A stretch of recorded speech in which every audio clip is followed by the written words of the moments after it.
Good morning students. हम लोग जो हैं चैप्टर नंबर 21 इंटरजेक्शंस समाप्त कर चुके हैं, है ना। और इसके बाद चैप्टर नंबर 22 में ये हम क्लास में चैप्टर नंबर 121 क्लास में समाप्त कर चुके हैं। और चैप्टर नंबर 22 में आर्टिकल्स हैं। ये आर्टिकल्स जब हम लोग क्लास में मिलेंगे तो वहाँ से कंटिन्यू करेंगे, okay. And today we start new chapter, new lessons, chapter number 23 proverbs and idioms. इसे हम लोग टर्म 1 के ड्यूरेशन में भी पढ़े थे, है ना। सो फर्स्ट ऑफ ऑल हम उसे रिवाइज करेंगे और एंड देन आगे बढ़ेंगे, है ना। इसमें हमने आपको प्रोवर्ब्स बताया था, है ना, इडियम्स बताए थे, बट इसके मीनिंग्स को याद नहीं करना था। इस बार इसके मीनिंग्स भी लर्न करेंगे और वे भी एग्ज़ाम में इस बार पूछे जाएंगे, okay, clear. So first of all we have to know about proverb. What is a proverb? Proverb is a word that comes from a Latin word proverbium, है ना। प्रोवर्ब एक वर्ड है जो प्रोवर्बियम से बना है, ओके। इसका मतलब होता है simple saying popularly known and repeated which express a truth based on common sense on the practical experience of humanity, है ना। यह जो है बार बार कहे जाने वाले बात होते हैं, है ना, जिसे हम कहावत भी कह सकते हैं। क्या कह सकते हैं? कहावत, okay. So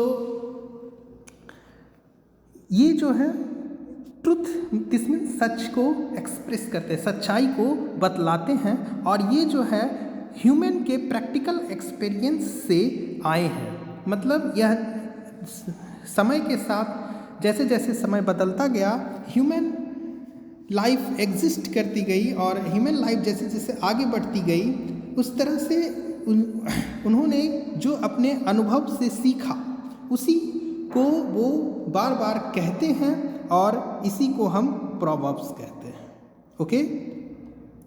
it is a wise saying that teaches lessons, है ना।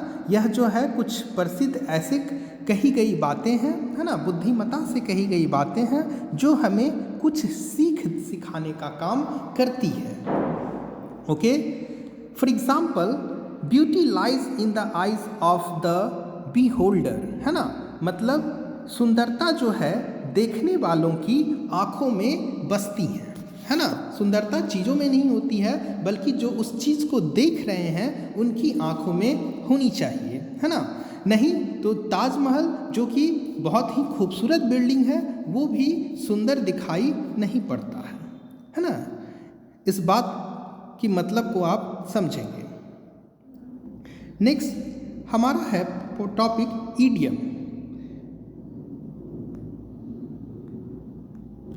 ईडियम में हम देखेंगे बाबू, ईडियम जो होते हैं वो सिंपली फ्रेज होते हैं, है ना। फ्रेज के बारे में हम आगे के क्लासेस में सीखेंगे। And sentence that do not mean exactly what they से। और कुछ सेंटेंस होते हैं जिनका सही सीधा सीधा मतलब नहीं होता है, मतलब वो जो बता रहे होते हैं उनका वो बिल्कुल भी मतलब नहीं होता है। इसके बारे में हम आगे बात करेंगे, है ना। Even if we know the meaning of every word in the idiom, we may not understand the idiom because we do not understand the context in which it was said. देखिए, हम इसमें जो है हर एक चीज़ के मतलब को जान रहे होते हैं, बट हम फिर भी उस ईडियम का सही मतलब नहीं पता लगा पा सकते हैं जो कि उस किस संदर्भ में वो बात कही गई है। For example, be an apple of someone's eye, be an apple of someone's eye, okay.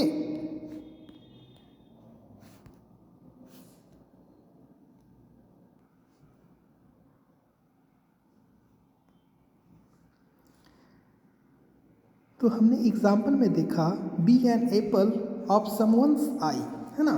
सो इसका अगर आप सिंपल मीनिंग देखें तो इसका मीनिंग बनता है कि किसी के आँखों का एक सेब बनो, किसी की आंखों का एक शेप बनूंगा, कोई जनरल मीनिंग तो है नहीं, कोई किसी की आंख का शेप तो हो सकता नहीं है। दिस मीन्स, लेकिन अगर इसका एक्चुअल मीनिंग देखा जाए तो यह एक्चुअल में कहना चाह रहा है कि किसी की आंखों का तारा बनो। ये कहना क्या चाह रहा है? किसी की आंखों का तारा बनो। तो this is the idiom. This means उसके जो होते हैं, जो जैसा कहा जा रहा है या लिखा गया है वह मतलब ना होकर बिल्कुल उनका कोई एक स्पेशल मीनिंग हो जाता है, इसको हम ईडियम कहते हैं।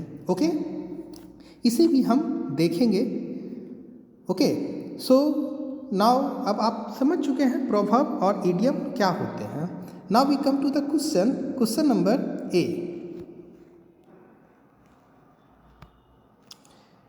Question number A states that match the proverb with correct definitions. आपको जो है डेफिनेशंस के साथ प्रोवर्ब्स को मैच करना है। तो ये आप पहले भी बना चुके हैं, बट हम इसे जो है एक बार फिर से देख लेते हैं ताकि हमारा रिवीजन हो जाए, है ना, ये ज़रूरी है।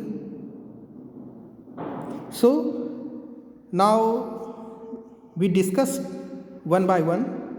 Where there is a will there is a way.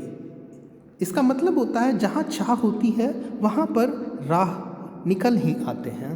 So when a person really wants to do something they will find a way of doing it. लेकिन अगर कोई व्यक्ति कुछ करना चाहता है तो उसे वह करने का तरीका ढूंढ ही लेता है। तो इसका आंसर ये हो गया, इसमें मैच कर देंगे, है ना।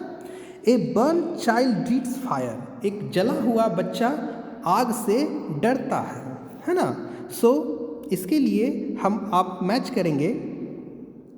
ए बैड एक्सपीरियंस और हॉरिफाइंग इंसिडेंट में स्कार अ पर्सन्स एटीट्यूड और thinking for a life time. कोई एक बुरा एक्सपीरियंस या कोई डरावनी ऐसी घटना वह व्यक्ति के एटीट्यूड पर एक ऐसा अस्कार मतलब होता है दाग या छाप छोड़ जाती है, या उसके विचारों पर ऐसी छाप छोड़ जाती है जो पूरा जीवन भर वह भूल नहीं पाता है ना। Third is that first come first serve, है ना, पहले आओ और पहले पाओ। So the first in line will be seen to first. अगर आप लाइन में पहले खड़े होंगे तो आप पहले देखे जाएंगे, और पीछे होंगे तो पीछे कोई चीज़ पाएंगे, है ना। A friend in need is a friend in deed. एक ज़रूरत के समय जो मित्र होते हैं वही सच्चे मित्र कहे जाते हैं।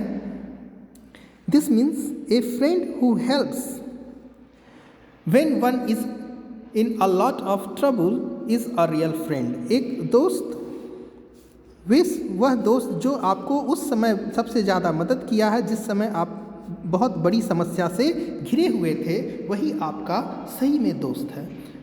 अदरवाइज बुराई के समय मतलब खराब समय में लोग साथ छोड़ देते हैं, वो सच्चे मित्र नहीं कहे जा सकते। Discretion is the better part of valour, है ना। इसका मतलब होता है वैलर मतलब होता है बाबू वीरता। वैलर मतलब क्या होता है? वीरता। और डिस्क्रिशन का मतलब होता है विवेक। इसका मतलब क्या होता है? विवेक। ओके, आप नोट कर लीजिएगा ये दोनों वर्ड। डिस्क्रिशन का मतलब होता है विवेक और इसका वैलर का मतलब होता है वीरता, है ना। तो इसका मतलब हुआ discretion is the better part of valour. इसका मतलब हुआ विवेक वीरता का एक बेहतर हिस्सा है, और जो बच गया उसके साथ इसको मैच कर देंगे। This means avoiding an unpleasant situation is sometime most sensible things to do, है ना। कभी कभी ऐसा होता है कि अनप्लीजेंट सिचुएशन में मतलब वैसा सिचुएशन जो आपके लिए फेवरेबल नहीं है, वैसे सिचुएशन में कभी किसी चीज़ को छोड़ देना या उस पर बात ना करना या उससे ध्यान हटा लेना ही ज़्यादा बुद्धिमता होता है, ज़्यादा समझदारी वाला काम होता है, बेटर देन कि उसमें जो है आप क्या कह सकते हैं आप उसमें आप शामिल हो जाएं या उसमें आप भिड़ जाएं, है ना। ये चीज़ जो है सही नहीं होती है। किसी अनफेवरेबल टाइम में किसी चीज़ से पीछे हट जाना ही समझदारी मानी जाती है। ओके, सो आपको जो है ये बनाना है ना, कॉपी में, और इसे लर्न भी करना है। Okay, so do question number A of page number 123 है ना, एंड लर्न ऑल्सो। ओके, आज के लिए इतना ही रहने देते हैं। Thank you.